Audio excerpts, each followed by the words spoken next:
एक एग्जाम्पल लिए, वो जो एग्जाम्पल था ना वो समीकरण डायरेक्ट हम दे दिए थे और बोले थे इसको हम मान ज्ञात करके दिखाते हैं। ये जो एग्जाम्पल है वो स्टेटमेंट वाला है।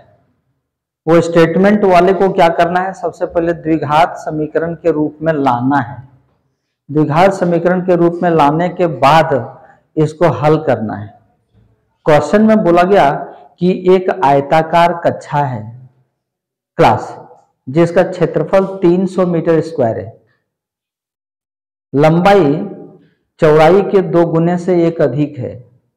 लंबाई चौड़ाई के 2 गुने से 1 अधिक है, तो इसको द्विघात समीकरण के रूप में व्यक्त करिए और फिर इस कक्षा की विमाएं ज्ञात कीजिए, माने लंबाई और चौड़ाई ज्ञात करना है द्विघात समीकरण के द्वारा। हम इसको हल करेंगे, है ना। ऐसा ऐसा क्वेश्चन क्लास 8 में एक चर वाले रैखिक समीकरण में पढ़े थे, लेकिन ये वाला क्वेश्चन नहीं था, क्योंकि एक चर वाले रैखिक समीकरण में ये नहीं बन पाएगा, है ना। हाँ, लेकिन चर इसमें एक ही मानना है। यहां जो बोला गया है हम उसको पकड़ते हैं। सबसे पहले एक आयताकार कक्षा बनाते हैं। आयत के आकार का एक कक्षा है, ठीक है ना। और ABCD नाम दे दो इसका, ABCD। आयत के आकार का है तो यहाँ निश्चित रूप से 90 डिग्री होगा और इसका क्षेत्रफल जो है वो 300 मीटर स्क्वायर है। याद रहे 300 मीटर स्क्वायर है, क्लियर। और कहता है कि इसकी लंबाई चौड़ाई के 2 गुने से 1 अधिक। लंबाई हम इसको कहेंगे, हैं, और चौड़ाई इसको कहेंगे। लंबाई कितना है, जितना चौड़ाई है उसके 2 गुने से 1 अधिक। ना लंबाई पता है ना चौड़ाई पता है, तो इसको तो मानना पड़ेगा। इसको बिना माने बनाना संभव नहीं है। सो यहाँ पर यदि सॉल्यूशन करें तो हम सबसे पहले क्या मानेंगे, लंबाई माने कि चौड़ाई माने?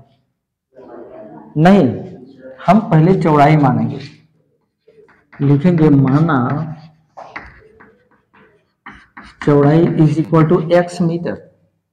जब चौड़ाई है मान लिए तो लंबाई स्वतः आ जाएगा। कैसे? लंबाई, अब लंबाई क्या बोला गया है? लंबाई बोला गया है, लंबाई जो हो चौड़ाई के 2 गुने, चौड़ाई के यानी चौड़ाई का के की संबंध चौड़ाई से बता रहे हैं ना, है ना। तो चौड़ाई हमारा क्या है, x है, इसके 2 गुने से 1 अधिक है ना। लंबाई जो है वो चौड़ाई के 2 गुने से 1 अधिक है। तो हमको केवल चौड़ाई नहीं मानना था, क्लियर। यहां तक क्वेश्चन पढ़ो कि यदि लंबाई, ये जो लंबाई है सो चौड़ाई का जितना चौड़ाई है उसका, जितना चौड़ाई है उसका 2 गुने से 1 अधिक, 2 गुने से 1 अधिक 1 है, क्लियर। तो 2 गुने से 1 अधिक, चौड़ाई के 2 गुने से 1 अधिक, लंबाई बन गया, ठीक है। अब कहता है प्रश्नानुसार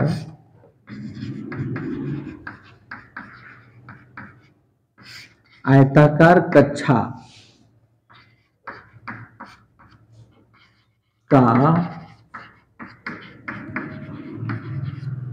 क्षेत्रफल कितना दिया हुआ है, 300 मीटर स्क्वायर। और आयत का क्षेत्रफल होता क्या है, आयत का क्षेत्रफल क्या होता है, लंबाई गुने चौड़ाई होता है ना। लंबाई क्या है मेरा, है ना, चौड़ाई क्या है, इज इक्वल टू 300, क्लियर। अब इसको इसे मल्टीप्लाई करेंगे 2x स्क्वायर प्लस x, और अब इसको इधर करो तो -300 इज इक्वल टू 0। ये द्विघात समीकरण आ गया मेरा।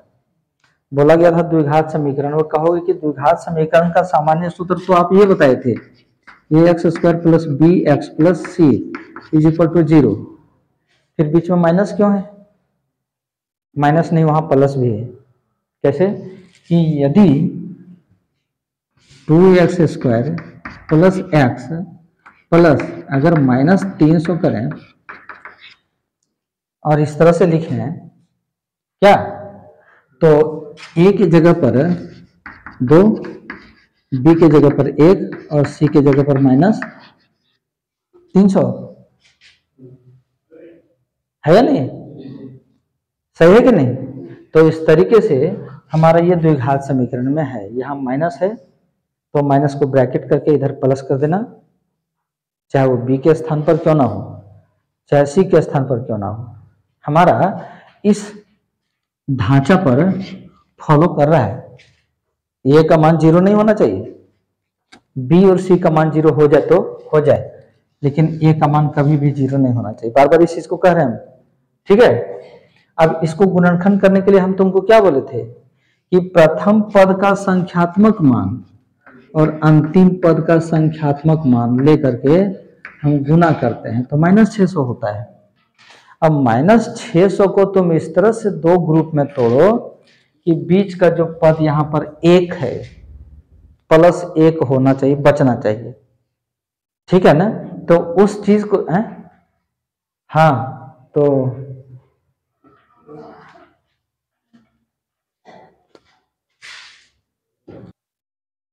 हमने क्या किया, 600 का अभाज्य गुणनखंड किया, जो हमारे अभाज्य गुणनखंड प्राप्त हुए वो ये प्राप्त हुए।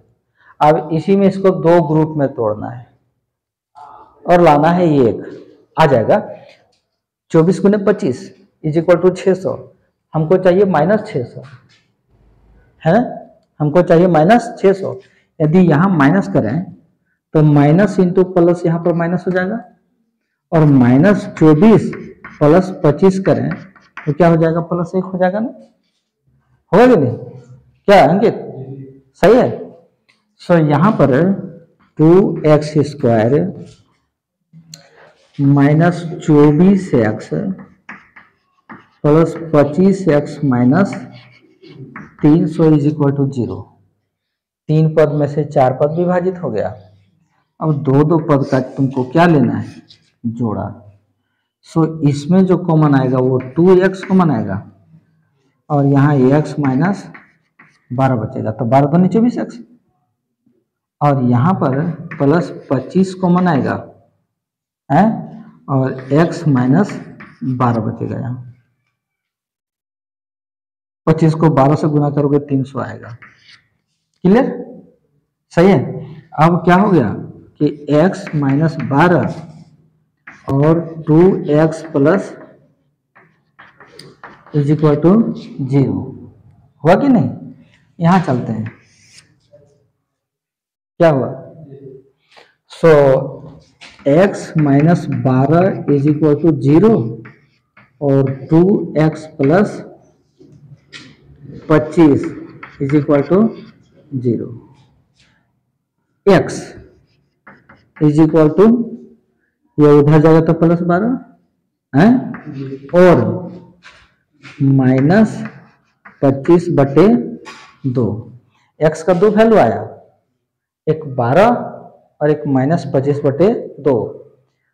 आयत की विमाएं, जितना भी आकृति है, जितना भी बहुभुज है, उसकी विमाएं ऋणात्मक नहीं होता है, इसलिए सब इसको लिखेंगे असंभव, है ना। ये तुम्हारा असंभव है, ये नहीं होगा, इसको पहले ही तुम रिजेक्ट कर दोगे, ऋणात्मक में नहीं आता है। कभी देखा है कि आयत की लंबाई -7 सेंटीमीटर, वर्ग का भुजा -2 सेंटीमीटर देखा है कहीं, जब भी होगा धनात्मक होगा, तो वो रिजेक्ट हो गया। तो x का वैल्यू क्या आया, 12। अब x किसको माने हैं, चौड़ाई, तो लिखेंगे चौड़ाई = 12 मीटर, लंबाई कितना है 2x + 1 है, यानी 2 × क्लियर, 12 दूनी 24 और 1 25 मीटर। तो लंबाई हो गया 12 मीटर और चौड़ाई हो गया 25 मीटर। 12 और 25 को गुना करके देखो 300 आएगा। अब 12 और 25 को गुना करके देखो 300 आएगा, और चौड़ाई लंबाई जो है वो चौड़ाई के 2 गुने से 1 अधिक है कि नहीं, चौड़ाई 12 है तो 12 दूनी 24 और 1 तो हो गया चेक यहाँ पर। क्लियर?